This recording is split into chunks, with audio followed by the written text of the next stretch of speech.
Lord Chenek is ready, my lord, I said, turning back to Zizka. The breath caught in my throat.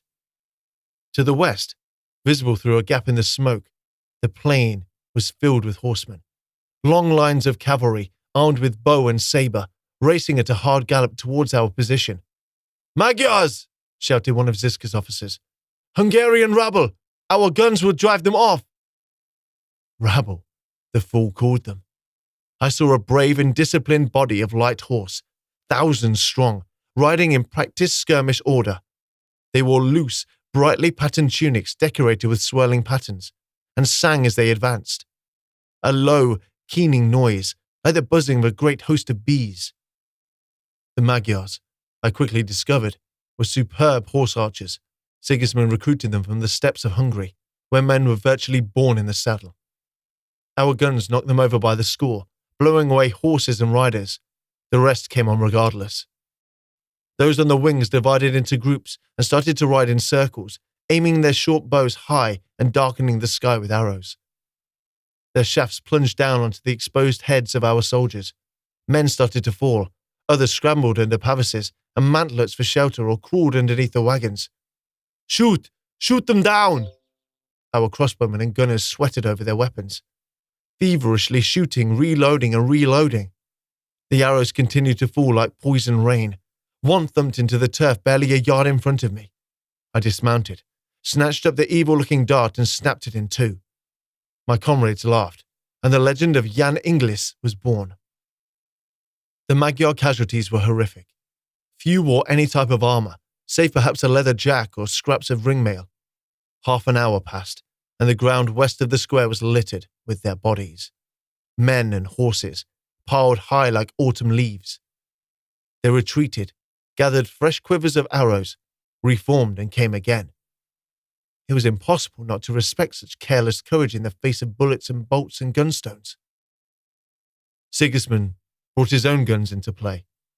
They were bombards, slow to load and hopelessly inaccurate compared to the Hussite guns, but still dangerous.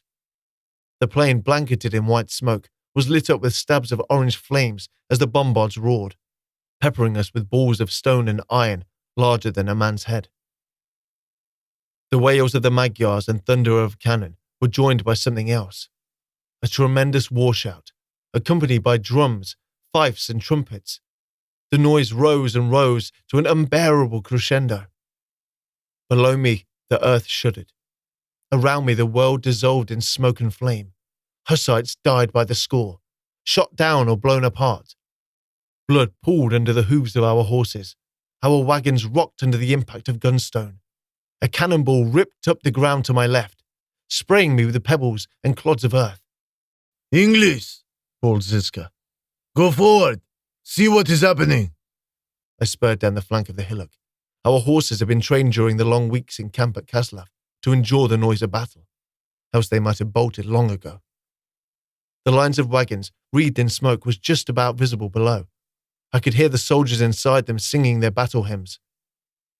"Ye who are God's warriors and of his law, pray to God for help and have faith in him, that always with him you will be victorious.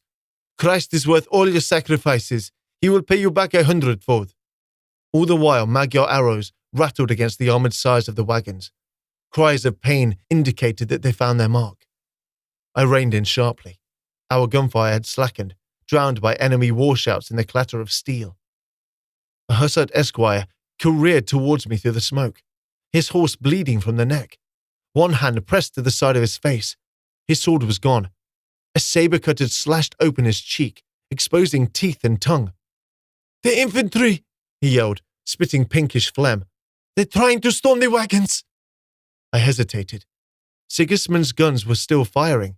They risked hitting their own men, but he obviously cared little for that. "Find the general," I said to the esquire. "Report to him and get that wound dressed. I will be along shortly." I rode on. It was foolish riding into danger for no reason, but I wanted to see the battle for myself.